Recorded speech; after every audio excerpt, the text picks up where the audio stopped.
If you know it from heart, from memory, no matter what version you know it from, say, trust in the Lord with all your heart. Lean not on your own understanding.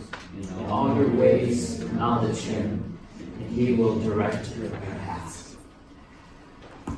I was talking with someone before the service started this morning and said, you know, the biggest mistake you can make is to say, oh, I know what that means. And let me say right here from the beginning that you will not grasp or understand those words fully by listening to me this morning. You will not understand what those two verses mean simply by doing a Bible study or being a part of a small group or memorizing those two verses. The only way you will truly comprehend the truth of those words is to be placed in a situation where you have to experience them. Trust is not born in a classroom, a church service, or a small group. Trust is born when God invites you into a situation or a season of your life where you have a choice between trust or worry, trust or doubt, trust or fear, trust or paralysis, trust or trying to control the situation, trust or some type of knee-jerk reaction, trust or all of the above, right? I think we all instinctively know that worry, doubt, fear, paralysis, control, or reacting are not how the kingdom of God functions. By default, though, we reach out to those first, knowing that at some point, we're going to have to rein it all back in somehow, or else we're going to sabotage what God is trying to do. In fact, that's probably a very good way to think about this. When God places you in a situation or a season where trust is in order, ask yourself, do I want to sabotage what God is doing? If yes, then dive right into doubt, worry, fear, paralysis, control, and knee-jerk reactions. That'll do it every single time. It reminds me of the counsel that I remember Julie giving a young mother years ago. The mother's toddler was throwing a fit every time she was told it was time to get a bath. Okay? And timeouts and reasoning with a toddler were not working. So Julie suggested a little corporal punishment. Okay? So the next time this little child threw a fit, the mother gave her two options. One, you either obey mommy right now and get a bath, or number two, I will offer just a little pressure to your backside and you will still have to get a bath. Okay? Which one is it going to be? So, my friends, God is going to accomplish what He needs to accomplish. Worry, doubt, fear, paralysis, and control are not going to change His mind. You're still going to have to get it back. If you choose those things and otherwise throw a fit, guess what? God is still going to accomplish what He needs to accomplish in your life, but it's going to take a little bit longer and it's going to hurt just a little bit more. So which of those options do you want? The one highlighted here, though, in verse 5, is a little more difficult to let go of and see as unhelpful. My own understanding. My own understanding. Understanding doesn't seem to be in that same category as doubt and fear and worry and anxiety and control. In fact, many other proverbs tell us that understanding is good. Chapter 2, verse 2, incline your heart to understanding. Verse 3, raise your voice for understanding. Chapter 2, verse 11, understanding will guard you. Chapter 3, verse 13, blessed is the one who gets understanding. So, understanding as it is received from the Lord is a very good thing. In verse 5, however, Solomon clarifies this understanding as what? Our own understanding. And we are told not to lean against it, actually not to prop ourselves up on our own understanding. One writer defined our own understanding as this: the conclusions based primarily on our own perceptions. Let me say it again, and I'm going to refer to that a lot. Hopefully you will have that down by the time we leave today. That our own understanding are the conclusions that we come to primarily based on our own human perceptions of what's really going on. Our own perceptions of what's happening and what God is trying to accomplish usually spend some time in tension with each other. Our own understanding concludes pretty quickly that my life is ruined, the end is near, the sky is falling, everybody hates me, I'm going to go eat worms, and nothing will ever be the same. Right?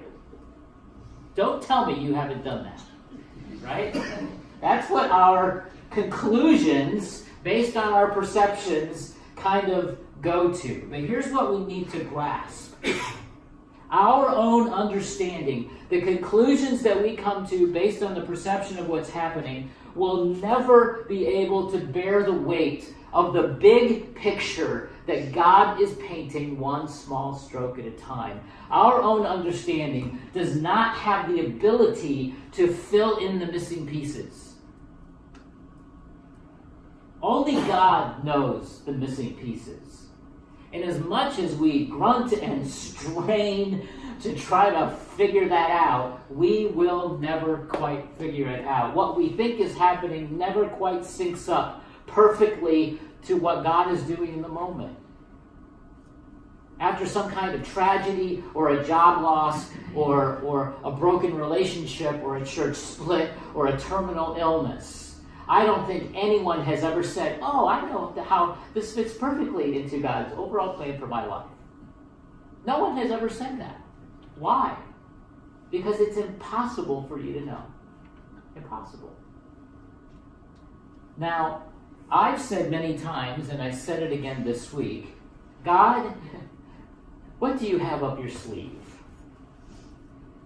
That is perhaps the better response to keep us from concluding something based on our own perceptions, whether it's in that direction or that direction. Now, many of us have matured to the point of verbally admitting that we don't understand, that God's ways and thoughts are deeper and higher than our own, that we can't compete with a sovereign God who is in charge, and we realize that our finite mind will never be able to grasp fully the mind of God. We know that, right?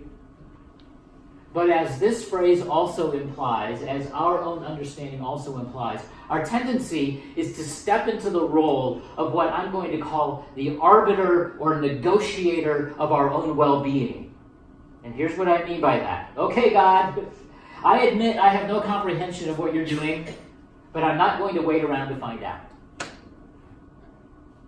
And then we begin to negotiate our way through to something we think is the answer to this curveball that God has thrown us.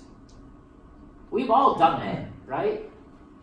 And at times it even looks like the responsible thing to do. I'm not saying that we should curl up in the fetal position and do nothing, but I am saying that we need to be careful about the mindset that we adopt when we scurry around trying to come up with plan B when plan A got torpedoed. Solomon tells us that there is another way. There is another way besides trying to prop ourselves up by jumping to conclusions based on our own perceptions and then negotiating our way around this perceived obstacle that's in our path, right? Solomon said to trust. The Hebrew word means to cling to. Cling to the Lord. And I want you to imagine that for a moment. I want you actually to see it in your mind. The difference between clinging to God and propping yourself up on your own conclusions and perceptions. Do you see the difference Can you literally see the difference between clinging to God as opposed to leaning on your faulty perceptions? I think Solomon is onto something. I have often quoted John Eldridge when he said, I can have God or I can have understanding. I rarely get both. And I think what both Solomon and Eldridge are implying is that trust in the Lord and leaning on our own understanding are mutually exclusive. In other words, they cannot exist together. And I know some of you are going, yeah, they can. I do it all the time. Right? It's either one or the other. In Solomon's book, I cannot trust God with a certain percentage, it satisfies my Christian persona. And I cannot, at the same time, jump to conclusions based on my own perceptions and then try to navigate my way forward. We love to try, though, don't we? And I think that's where we think that they can happen at the same time. Because we live in that tension. But a lot of the times, we just jump in and we try to fix things, and then we say, oh yeah, I need to trust God in all this too. Solomon actually suggests a better way. He says, in all our ways acknowledge him. It's very disconcerting. Have you ever had this happen? It's very disconcerting to walk into a room and not be acknowledged. It's very disconcerting, especially to walk into a room full of people that you know, and to not even be acknowledged, like your presence makes no difference. To acknowledge God, my friends, is to tell him that his presence makes a difference in your life.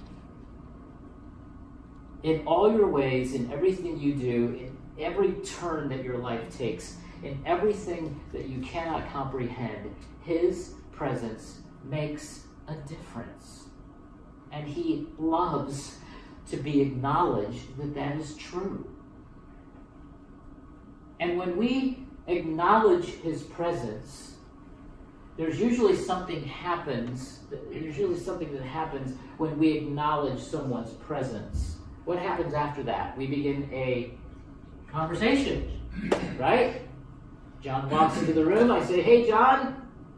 I acknowledge his presence. And if I stop there, it's a little awkward.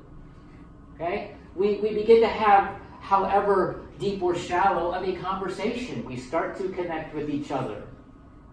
And I believe that is the implication here. When we acknowledge the presence of God, a conversation usually follows.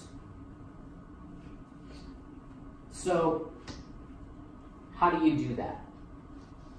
How do you trust? How do you cling to? Well, the first thing is that you acknowledge his presence and you start a conversation. And like I said last week, this seems so elementary, but we all need to be reminded of this. We have to do this, right? We can't just say, oh, Jane, that's a great idea. Thanks for the good sermon. And then not do it. When God places us in a situation or a season of our life that calls for trust, we literally have to acknowledge his loving, authoritative presence in our lives. Lord, I know that you are here. You have to say that. Lord, I know that you are here, that you are the king of my life, that you are a loving, authoritative presence in my life, and I believe your presence makes a difference.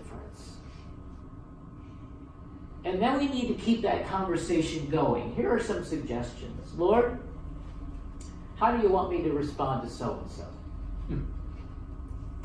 Lord, help me to be still and know that you are God.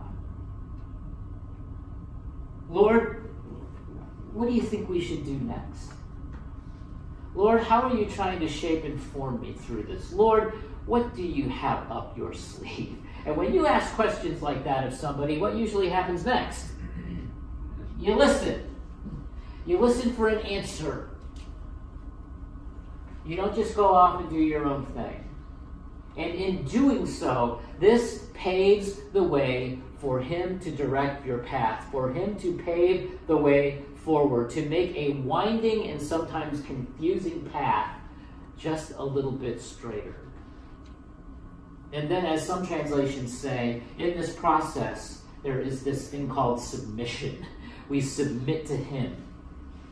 As he shows you the way, as he shows you the path, submission is in order to his loving authority.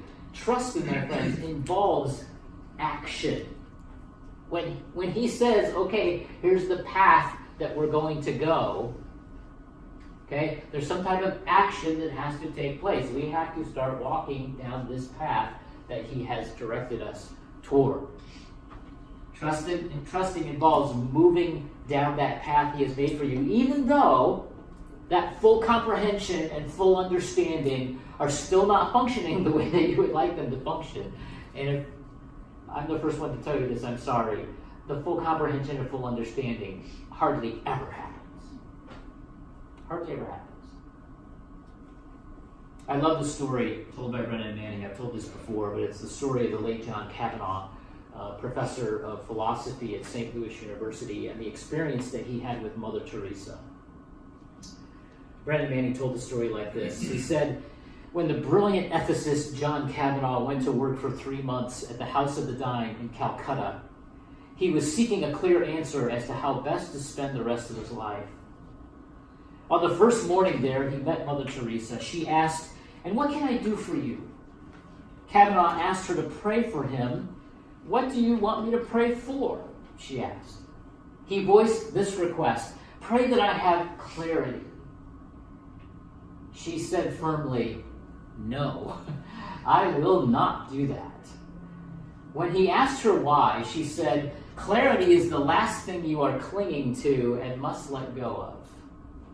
When Kavanaugh commented that she always seemed to have the clarity he longed for, she laughed and said, "I have never had clarity. What I have always had is trust. I will pray that you trust God." Isn't it interesting that she used the word clinging? Clarity is the last thing you are clinging to. Mother Teresa knew the definition of trust. And that to cling to anything other than God is not to trust. And sometimes even the best intentions of wanting clarity moving forward need to be let go of, need to be released. And let me just say that trusting God in this way does not mean that we don't do anything. Most of the time we kind of get this backwards. We scurry around trying to make sense of something or fix something, and we end up with a lot of anxiety doing that, and then we remember, oh yeah, I need to trust God. But what Solomon lays out for us here is that we first cling to God. We then let go of anything else we are leaning on or propping ourselves up with, especially our conclusions based primarily on our own perceptions. Then we acknowledge God's presence and start a conversation with Him. And then He continues to pave the way forward, and then that's when our actions come in. Are you following this? Our actions come in last, not first. And you know what? That last step is where the adventure really starts, right?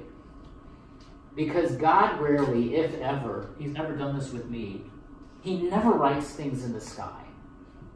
But have you ever prayed for that? God, just please, just write it in the sky.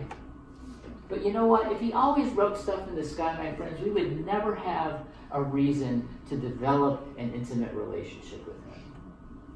If all He is the divine answer man, then we don't need a relationship with Him. And so, He never says, go that way. There's this famous line that Jesus used a lot in the New Testament. What was it? Follow me. Follow me is much different than go that way. There's what I want you to do.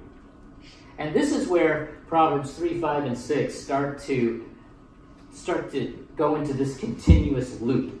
You know, when you have that looping song that just you want to play over and over and over again, it just kind of loops and just repeats itself. Okay, here's what happens with Proverbs 3, 5, and 6. Because I usually don't follow someone that I don't what? Trust. Oh, now we're back to trust again. This is all in the same, mixing bowl, and now we're mixing it up here. Jesus does not say, here's what the next 30 years of your life is going to be. Go that way. Because if he did that, I can assure you that you would not take one step further, because it would terrify you to know what the next 30 years is going to be like. But following someone you trust, even though you're still not sure what's down that path, following someone you trust brings assurance and confidence and calm and anticipation and even a little bit of joy to the whole journey. I've told this story before too, but I don't think some of you were here when I told it. And this is a good illustration of what I'm talking about. 9 years ago this summer, Julie and I spent 10 days in Alaska with 4 other couples on a spiritual retreat. It was an amazing experience. My sister and brother-in-law were our guides. They lived in Alaska for 35 years or so. And we were going to backpack through this rugged coastline along Resurrection Bay on the Kenai Peninsula. And when I say coastline, do not think the sandy beaches of the East Coast. Okay, this is a rugged coastline of Alaska where you have big, large rocks that you have to navigate that are often wet and very slippery. Okay, it wasn't the whole time, but major part of the hike was along that type of topography. But before we set out for the hike, my brother-in-law had several tutorial sessions for us, explaining what to do and what not to do on a hike like this. Stuff like putting duct tape on a hot spot on your foot before it turns into a blister. Mark that one down because it works. Okay. Stuff like what we do in the case of coming across an unsuspecting bear. Okay, that's always a good thing to know what to do. How to keep your balance with a 40-pound backpack on your back while you're walking over very large, slippery rocks. How to keep pace so that the tide doesn't come in and shift your direction. And one of the most important things that he taught us, how to make pizza on a small camping stove in the pouring rain. And we did that. It turned out awesome. Okay? Gary and Jill, my brother-in-law and sister, will tell you that even the most experienced Alaskans must respect the wildness of nature and the ruggedness of that terrain. You don't go in unprepared. And you certainly don't go out into that type of an environment as an unexperienced novice without some type of an experienced guide leading the way. If you want to get in and get out in one piece, you've got to listen to them. In fact, the only way I would have ever gone on a hike like that is if Gary and Jill were leading the way. Why? Because I what? I trusted them. I trusted them that they were not going to take me to a place where I was going to die. Okay? I trusted them that they knew what they were doing, and if we ever got into a situation where we would have to figure out what to do instead of plan A, that they would know a good plan B. And even though I had the general direction of where we were going, I personally had had no experience with what could happen in that type of an environment. And what made all the difference is that I was following somebody I trusted. And so this past week, God gave me an opportunity to not only prepare a sermon on this, but to actually experience it.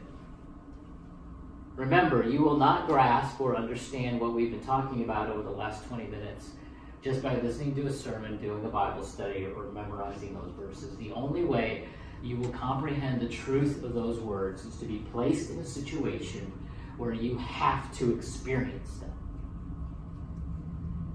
And so at 10:30 on Tuesday morning this past week, my boss called me into her office and said, I need to eliminate your job. Okay? The 20-hour-a-week job that I had was done. And she said, and you can leave anytime that you want. And so I picked up a couple things from my desk and I walked out. And I thought, you know what? I've always wanted to walk up Morgan Highway. We were down a car that day, so I knew it would be kind of hard for somebody to come and get me. So I'm like, I just need time to process. I just need time to pray. Okay? So I'm going to walk from West Market Street in Scranton. I'm going to walk home. Okay? It took me less than an hour. It was invigorating. I loved it. Okay? I've always wanted to hike up Morgan Highway, and I had my chance to do it.